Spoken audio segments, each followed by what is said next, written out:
Hello বন্ধুরা, দাদুসি কিচেনে আজকের রেসিপি ইলিশ ভাপা।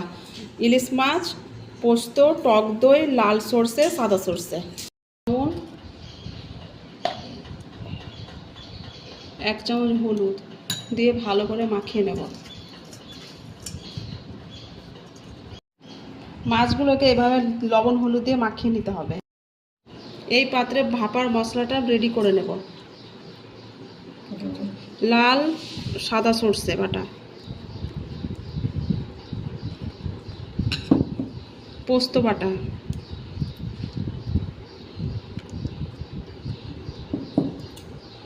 টক দই,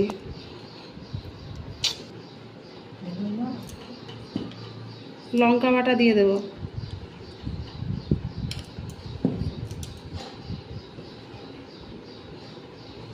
হালকা করে হলুদ দিয়ে দেব,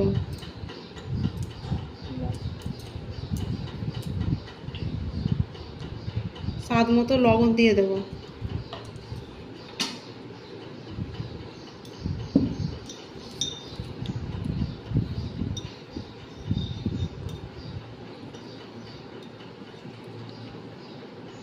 এবার তেল দিয়ে দেবো, 2 চামচ তেল। ভালো করে মাখিয়ে নেব এটা।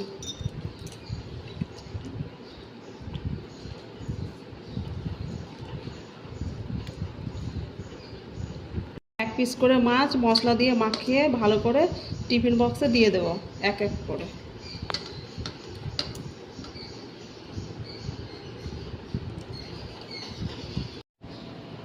বাকি মশলাগুলো মাছের ওপরে দিয়ে দেবো।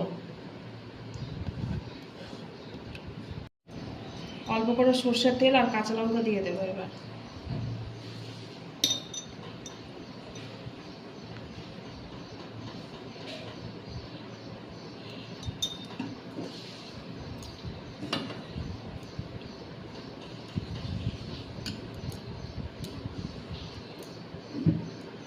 বন্ধ করে দেবো। কড়াইয়ে গরম জলে এইভাবে টিফিন বক্সটা বসিয়ে দেবো ভাপানোর জন্য, দিয়ে ঢাকা দিয়ে দেবো।